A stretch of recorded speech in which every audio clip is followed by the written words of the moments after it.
Hello everyone, welcome back to my YouTube channel. So today I'm going to solve day 25 problem of this month on LeetCode. Before starting, if you guys haven't subscribed my YouTube channel yet, then please go ahead and subscribe it.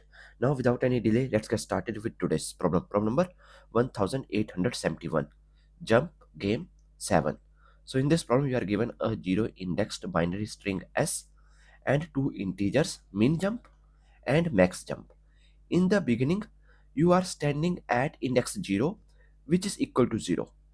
You can move from index I to index j if the following conditions are fulfilled. So j value, it should be greater than equal to I plus min jump, and j value should be less than equal to min of I plus max jump, or here s dot length minus 1. So min among them, because we don't want to go out of bounds. And s of j value, it should be equal to 0. Only then we can make a jump, right? We have to return true if you can reach index s dot length minus 1 in s, or false otherwise. So we have to reach to the end index. So here these are the constants. S dot length is from 2 to 10 to the power 5. S of I is either 0 or 1. S of 0 is equal to 0. And min jump, max jump is from 1 to S dot length. Now here, see this example number 1 first. So you have string S like this: 0, then two ones are there, then 0, then 1, then 0. All right. Now here, this is 0 index, this is 1 index, this is 2 index, this is 3 index, 4 index, and 5 index. So you are starting from here. Min jump that you can take is 2, max jump that you can take is 3. So here you are at 0 index, so 0 plus 2 is going to be 2. So 0 plus min jump I'm doing, and 0 plus 3, that is max jump, that is going to be 3. So you can make a jump from this particular index to here and here, right? These are the two possibilities. In this range you can make a jump, right? Here it is saying j is less than equal to, and here j is less than equal to, right? Here j is greater than equal to, right? So 2 and 3 are inclusive here, so you can make a jump to here and to here, right? So here, initially you are here at this particular index, right? Now after that you have processed this, and you have added these two things, 2 and 3 here. So here, one more thing, you can make a jump to 2, right? But here the value is 1. That simply means you can't make a jump. Actually, this is not possible, right? So I am not going to add it here. So only 3 is possible here. Done. Only 3 is possible. That's it. Now from this particular 3 index, you can make a jump to 3 plus 2 is 5, and 3 plus 3 is 6. So from here you can make a jump to 5 or 6, but 6 is not possible, it goes out of bound, right? So 5 is the only possible value, right? So now you move here 5, and 5 is nothing but the end index, right? And you reach here, right? You added this. All right. Now here, what is this? This is BFS. I'm using Q. That's it. This is what you need to do here. So here you are returning true. All right. And here you notice one thing.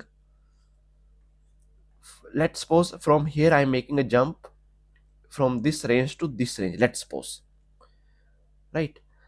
Now after that, when I am here, I am making a jump from this range to this range, right? I don't want to calculate these indices again. I don't want to visit them again and again, because here in this part I have already added all the indices where I can reach. So now why I need to add these indices again, right? This is the complete, but why I need to add the indices again of this part? So because if I do this now, so my time complexity will be of n square.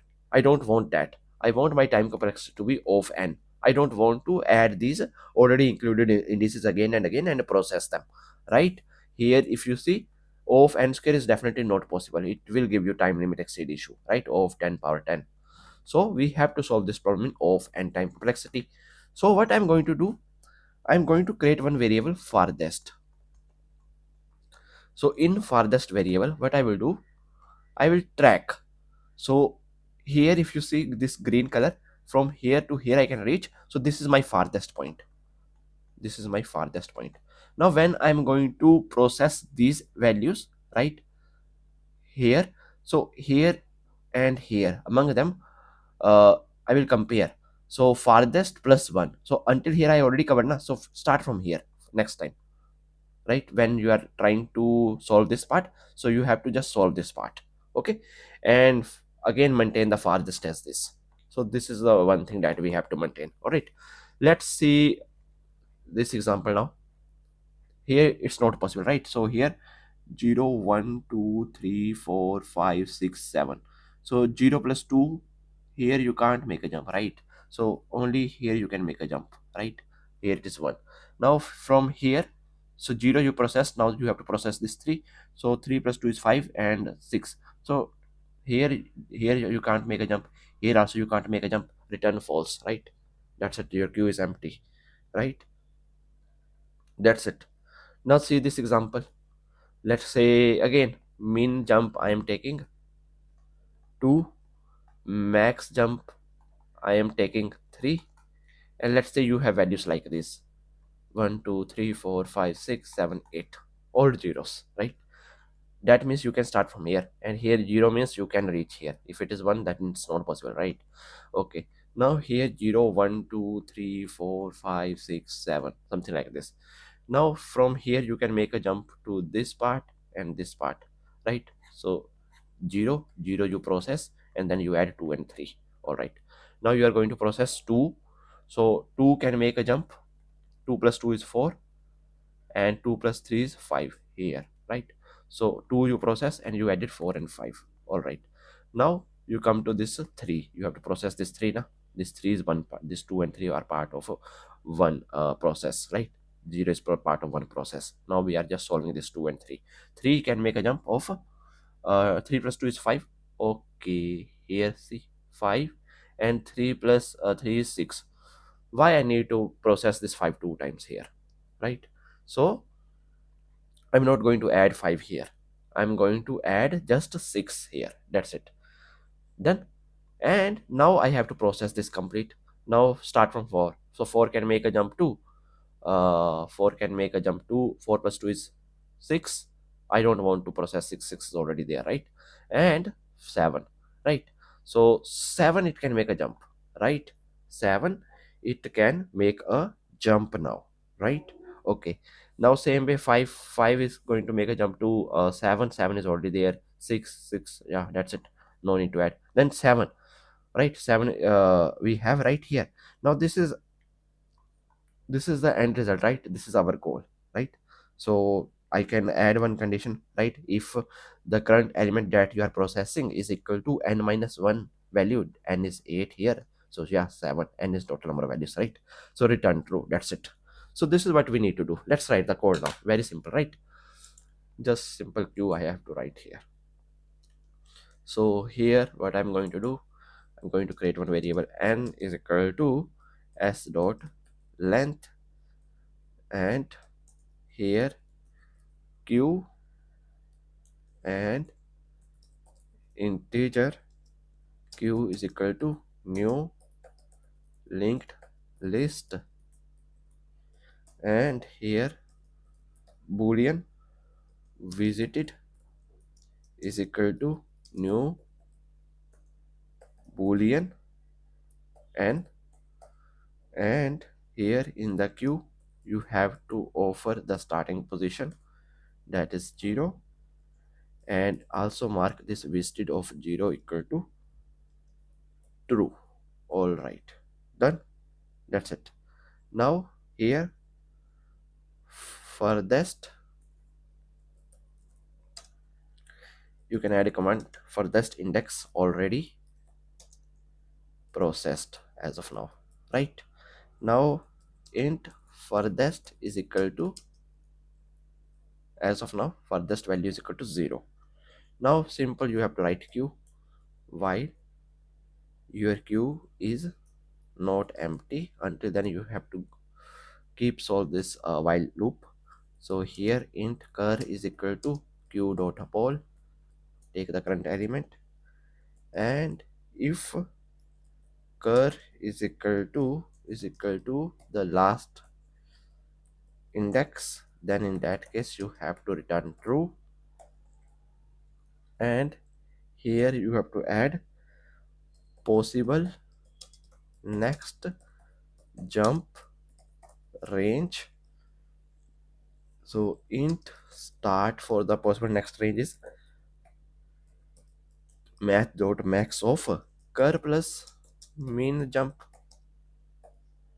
and here furthest is nothing but the already completed one as of now, in that plus one, right? We have to take the max among them. Int and is equal to math dot min of cur plus max jump, and we should not go out of bounds, right? So here I have to write like this. Now here I am going to run loop for int next is equal to, starting from start, next is less than equal to this end, and here next plus plus. All right, and here I will check if s dot char at this particular index next, if it is 0 only, then I can make a jump, right? So if it is equal to 0, and we haven't visited this particular next, okay, we haven't visited this particular next value, then in that case visited of next is going to be true. All right, and in the queue I have to offer next. Done. And here I will say farthest is equal to math. I have to maintain the farthest point, right? Math dot max of farthest comma end. That's it. That's it. This is what I need to maintain here. All right, and once this is done, you here your while loop ends. So here if you still didn't execute this return true statement, so that simply means you didn't reach to the final index, so here return false. That's it. Let's run the code and see if there are code issues.